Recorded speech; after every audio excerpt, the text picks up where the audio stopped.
Good morning class. Today I will teach you about the hydronephrosis. Start from the introduction. Hydronephrosis, it is swelling of one or both kidneys, and this swelling happens when urine can't drain from a kidney and buildups in the kidney result as a hydronephrosis, and this occur because of blockage in the tubes, that is blockage in the ureters which drain the urine from the kidney, or due to anatomical defect which doesn't allow urine to drain properly. So hydronephrosis, it is a swelling of kidney. इसमें क्या होता है, kidney में swelling हो जाती है because of blockage in the ureters that pass the urine from the kidney. Ureters में किसी भी वजह से ब्लॉकेज होने की वजह से किडनी से जो यूरिन है वो यूरेटर के थ्रू होते हुए ब्लैडर में नहीं जा पाता है, जिसकी वजह से क्या होता है, किडनी में यूरिन का एक्यूमुलेशन होने लगता है. सेकेंड जो रीज़न है that is anatomical defect which doesn't allow urine to drain properly. Second reason क्या है, किसी भी तरह का एनाटॉमिकल यानी कि स्ट्रक्चरल डिफेक्ट हो सकता है जिसकी वजह से यूरेटर से ब्लैडर में यूरिन जो है वो नहीं जा पाता. So both these cause hydronephrosis. Definition is same like the introduction. Hydronephrosis, it is a swelling of kidney due to a buildup of urine, and it is a condition that typically occurs when a kidney swell due to urine failing to properly drain from the kidney to the bladder.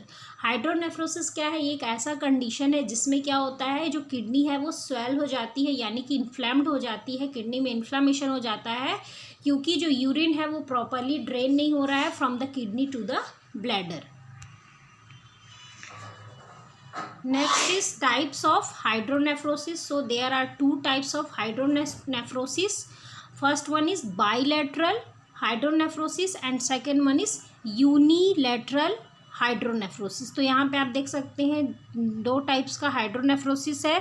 Bilateral में दोनों जो kidney है वो swell हो जाती है, that is called bilateral hydronephrosis. And unilateral hydronephrosis में क्या होगा, एक सिंगल जो किडनी है वो स्वेल हो जाएगी, that is called unilateral hydronephrosis. तो यहाँ पे देख सकते हैं इसमें दोनों ही किडनी इन्वॉल्व है, और इसमें आप देख सकते हैं यूनिलेटरल में एक किडनी है वो नॉर्मल है एंड जो सेकेंड वाली जो किडनी है वो स्वेल्ड हो गई है. So this is bilateral. Bilateral means both kidney are involve in swelling, and in case of unilateral hydronephrosis only one kidney is affected.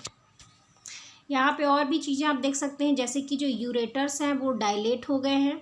दूसरी चीज़ क्या है, किडनी स्वेल्ड हो गई है और इनलार्ज हो गई है. Next one is causes of hydronephrosis. So first is partial blockage in urinary tract. Partial blockage in urinary tract, the blockage often from where the kidney meets the ureter.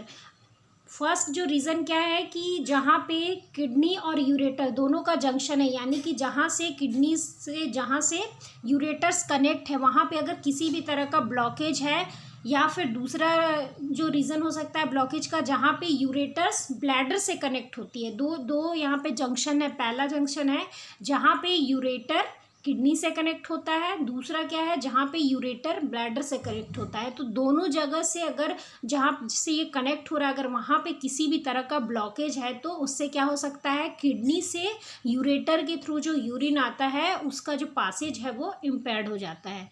Second is vesico urethral reflex. It happens when the urine flow backward through the ureter from the bladder into the kidney.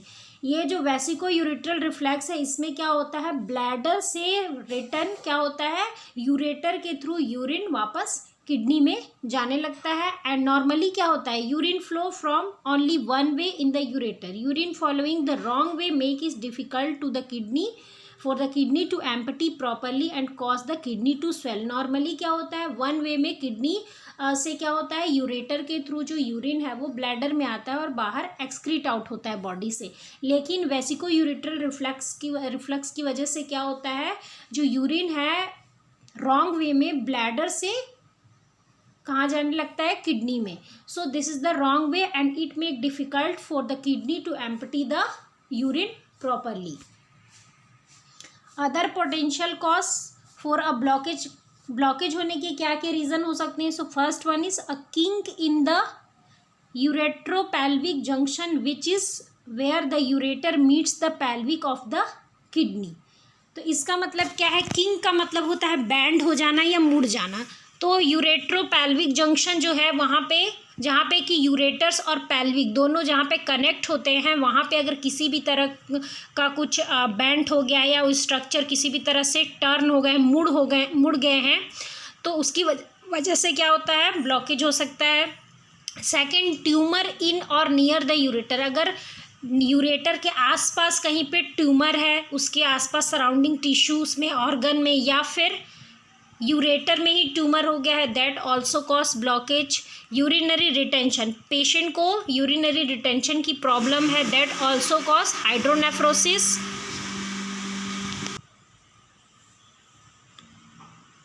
Next is urinary retention मैंने आपको बता दिया। Next one is a condition where the lower part of ureter में protrude into the bladder. Next condition क्या है? जिसमें कि ureter है वो ब्लैडर में प्रोट्रूड हो जाता है। प्रोट्रूशन का मतलब होता है उभार, एक बल्ज जैसा बन जाना। तो यूरेटर्स जहाँ पे ब्लैडर से कनेक्ट होता है वहाँ पे प्रोट्रूशन कॉज करता है। प्रोट्रूशन की वजह से क्या होता है? यूरेटर्स वहाँ पे बल्ज की तरह उभर जाता है, उठ जाता है, ऐसा स्ट्रक्चर बना लेता है, बल्जिंग जैसा स्ट्रक्चर, जिसकी वजह से यूरेटर से जो यूरिन जाने का जो रास्ता है वो क्या हो जाता है? ब्लॉक हो जाता है। So this is the causes of blockage in ureter. Next cause is kidney stone. Sometime stone that में becomes load in the kidney और यूरिनरी ट्रैक। अगर किडनी में स्टोन्स हैं तो वो भी कॉज करते हैं हाइड्रोनेफ्रोसिस। कैसे कॉज करते हैं? यूरेटर को सप्रेस करते हैं, सप्रेस करने की वजह से, और साथ ही साथ किडनी को भी सप्रेस करते हैं, जिसकी वजह से यूरिन का जो अमाउंट है सफिशिएंट अमाउंट में किडनी से ब्लैडर में नहीं जा पाता, और जिसकी वजह से यूरिन का जो अमाउंट एक्सक्रीट हो रहा है वो बहुत ही कम होता है। Cancer, same like kidney stone, tumors in the bladder, prostate gland, ureters and other organs that are the part of or near the urinary tract may cause blockage that disrupt the flow of urine। अगर urinary system में किसी भी organ में, चाहे फिर वो bladder में हो, यूरेटर में हो, या उसके आसपास यूरिनरी सिस्टम के जितने भी आसपास के जो ऑर्गन्स है लाइक प्रोस्टेट ग्लैंड, अगर किसी भी तरह का वहाँ पे कैंसरस ग्रोथ है, बिनाइन ट्यूमर है, तो वो सप्रेस करता है यूरेटर को और किडनी को, जिसकी वजह से प्रॉपर जो यूरिन का फ्लो है वो किडनी से ब्लैडर में नहीं हो पाता। नर्व और muscles problem, these problems can affect the kidney और ureters such as from diabetes mellitus. Nerve and muscles problem में यहाँ पे क्या रीज़न हो सकता है? जैसे कि डायबिटीज़ मेलाइटस, इसमें क्या होता है? बहुत ज़्यादा अमाउंट में ग्लूकोज का प्रोडक्शन होता है, और ग्लूकोज का प्रोडक्शन एक्सेस होने से क्या होते हैं? जो हमारे नेफ्रॉन्स हैं वो डैमेज होते हैं। एक टर्म्स है डायबिटिक नेफ्रोपैथी। डायबिटिक की वजह से जो नेफ्रॉन है वो डैमेज होने लगते हैं, that is called diabetic nephropathy. तो जब नेफ्रॉन ही डैमेज हो जाएंगे तो ग्लोमेरुलर फिल्ट्रेशन रेट कम हो जाएगा, यूरिन फॉर्मेशन कम होगा, जिसकी वजह से ओवरऑल क्या है? यूरिन का जो एक्सक्रीशन है वो भी कम हो जाएगा। Next one is benign prostate hyperplasia, that is BPH। enlargement of prostate gland in man can cause the pressure in the urethra, that is the tube that pass the urine from the kidney to bladder, and because of pressure arises on the urethra, the urine can't pass from the kidney to the bladder. Having any type of blood clot can also cause obstruction in the kidney or ureter. Narrowing और stricture of the urinary tract, जिसकी वजह से क्या होता है? अगर urinary track किसी भी रीज़न से नैरो हो गया है, बहुत ही उसका जो ल्यूमन है उसका साइज़ बहुत नैरो हो गया है, तो उससे भी क्या हो सकता है? यूरिन का जो अमाउंट है वो प्रॉपर अमाउंट किडनी से ब्लैडर में नहीं जाएगा। Narrowing can be sometimes due to injury, any type of infection, birth defect, और during any type of surgery. In women hydronephrosis में occur as a result of, women's में hydronephrosis होने के कुछ और भी रीजंस है, जैसे कि फर्स्ट वन इज प्रेगनेंसी। जैसे जैसे यूट्रस जो है उसका साइज एक्सपेंड होता जाता है, वैसे वैसे यूट्रस के ऊपर क्या होने लगता है, जो प्रेशर है वो राइज होने लगता है, जिसकी वजह से यूरिन का बैक फ्लो होने लगता है। Uterine prolapse a condition in which a women uterus sags and slip out of its normal position. Uterine prolapse में क्या होता है, जो यूट्रस है वो अपने नॉर्मल पोजीशन से स्लिप आउट हो जाता है and that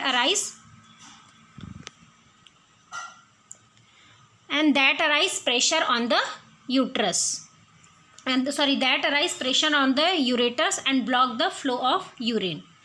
Next one is cystocele, that is called fallen bladder, a condition that occurs when the wall between a woman's bladder and her vagina weak and allow the bladder to drop into the vagina. इसकी वजह से क्या होता है,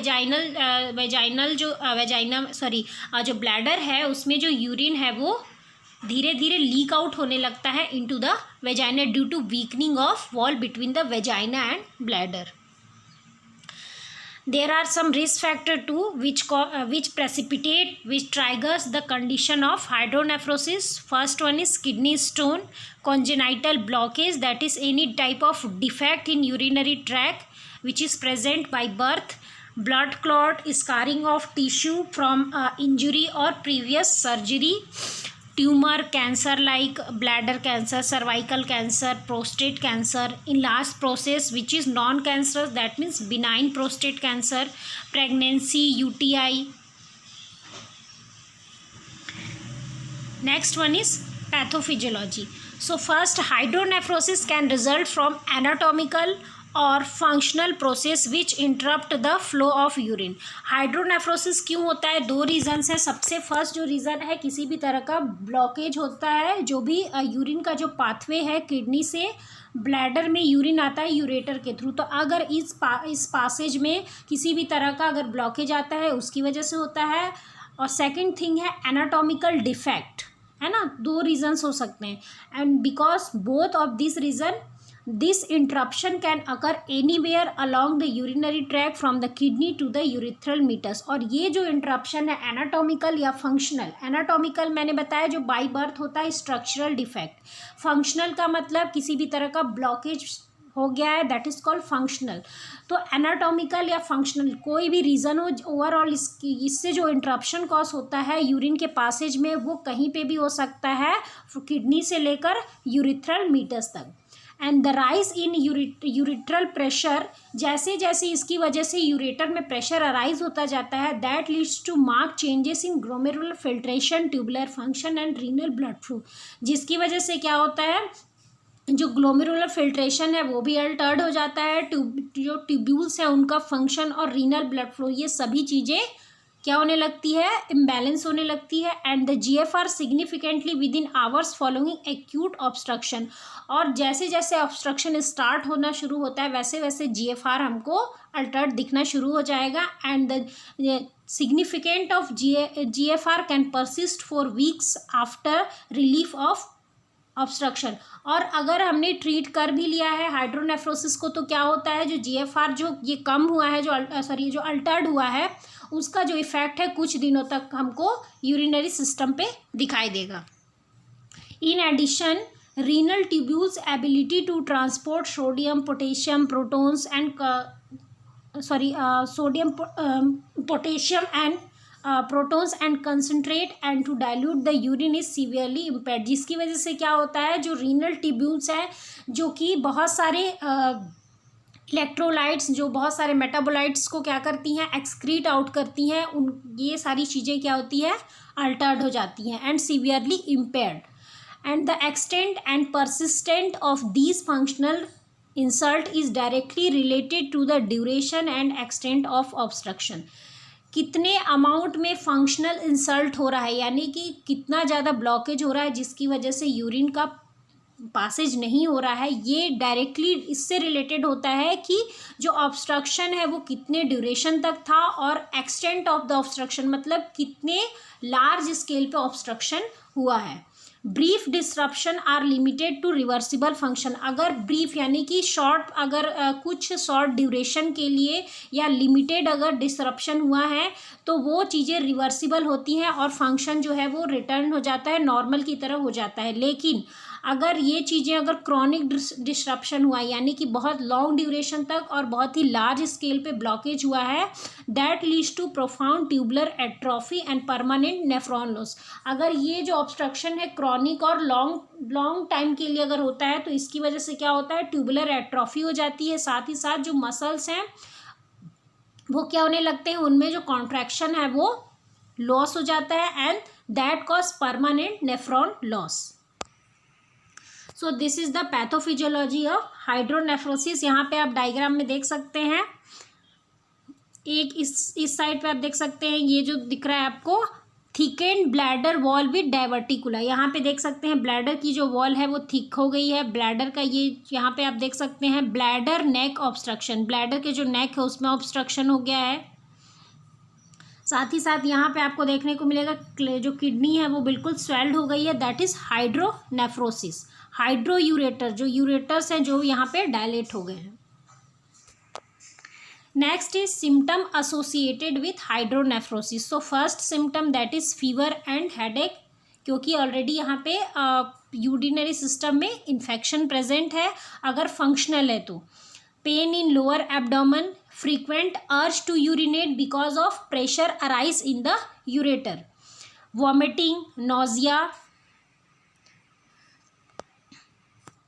Another clinical features, sudden or intense pain in the backside, nausea, vomiting, painful urination, that is dysuria, blood in urine, that is called hematuria, and weakness, fever due to urinary tract infection, and no major changes in the urine output, although it may be decrease. कोई major changes हमको urine output पे नहीं दिखेगा, like oliguria हमको जब तब तक नहीं दिखाई देगा जब तक कि बहुत ज़्यादा जो ब्लॉकेज है वो बहुत ज़्यादा हो। नेक्स्ट कल हम लोग डायग्नोसिस और मैनेजमेंट के बारे में पढ़ेंगे।